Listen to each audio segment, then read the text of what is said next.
Dead 2025க்காக 9th standard Tamil பார்த்துட்ருக்கோம்.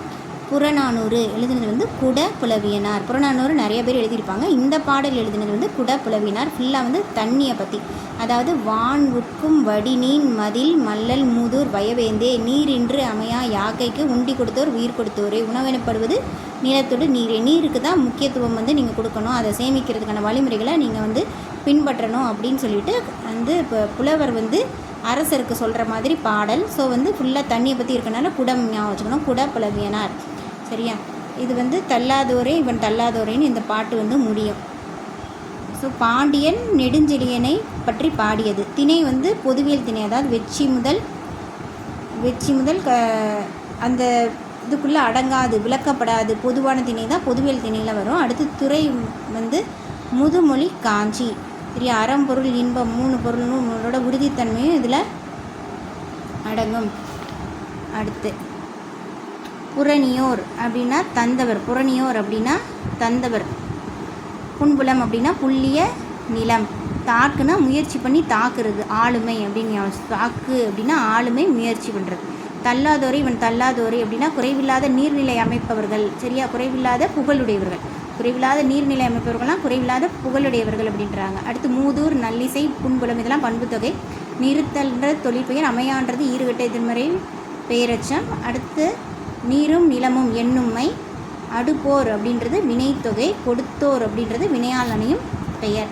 உளம் தொட்டு கோடு பதித்து வலிசித்து உளம் தொட்டு உளவையல் ஆக்கி. குளம்னாலே அந்த சிறு குளம் தான், அதனால் சிறு பஞ்ச மூலம். உண்டி கொடுத்தோர் உயிர் கொடுத்தோரே. உண்டி கொடுத்தோர் உயிர் கொடுத்தோரே. இது புறநானூறு. 9 உடுப்பதை 2 புறநானூறு. யாதும் முறை அவரும் கிளை புறநானூறு. சான்றோர் ஆக்குதல் தந்தியின் கடனே நன்னடை நல்கல் வேந்தர் கடனே புறநானூறு. உற்றுளி உதவியும் உருபொருள் கொடுத்தும் கற்றல் நன்றே அப்படின்னு சொல்கிறது புறநானூறு. எல்லாமே புறநானூறு. அதாவது உண்டி கொடுத்தவங்க தான் உயிர் கொடுத்தவங்க அப்படின்றது இதோட அர்த்தம். அடுத்து வந்து 9 உடுப்பவை 4 வேலை உடுப்பவை 2 அப்படின்ற மாதிரி. அடுத்து எல்லாமே வந்து நம்ம ஊர் தான் அப்படின்ற மாதிரி. சான்றோர் ஆக்கிறது வந்து தந்தை கடல் மாதிரி. வேந்தருக்கு வந்து நல்லதை செய்கிறது வந்து வேந்தரோட கடமை. முற்றுலி உதவியும் ஒரு பொருள் கொடுத்தோம், வீட்டுக்கு போய் உதவி அப்புறம் வந்து அதுக்கு தேவையான பொருட்களை கொடுத்தும் வந்து ஒரு ஆசிரியர்கிட்ட கற்றுக்கணுன்றாங்க. எல்லாமே புறநானூறு பாடல். ஓகேவா? அடுத்து தண்ணீர் எழுதுனது கந்தர்வன். சரியா? கந்தர்வனோட இயற்பெயர் வந்து நாகலிங்கம். கந்தர்வனோட இயற்பெயர் நாகலிங்கம். அவன் நாகம் மாதிரி இருப்பான் கந்தர்வன். சரியா? அது எங்கன்னா தமிழ்நாடு கருவூரில் கணக்குத்துறையில் பணிபுரிந்துகிட்டு இருந்தவர் தான் கந்தர்வன். இவர் எழுதின நூல்கள் வந்து சாசனம். ஒவ்வொரு கல்லாக இந்த சாசனம் கிடைக்கிறதுக்காக தான் ஒவ்வொரு கல்லாக அடுக்கி வச்சு கடைசியில் அந்த கொம்பை பிடிச்சிட்டாரு. கொம்பன். சிறுகதை எழுதுனது கந்தர்வன். கொம்பன் அப்படின்றது இதெல்லாமே சிறுகதைகள். சரியா? அடுத்து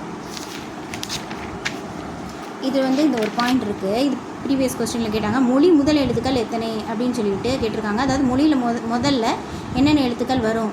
உயிரெழுத்து 12, மெய்யெழுத்து 10 வரும். ஸோ மொத்தமாக 22 எழுத்துக்கள் வரும். மொழியோட கடைசியில் 24 எழுத்துக்கள் வரும். இது மட்டும் தெரிஞ்சுக்கணும்.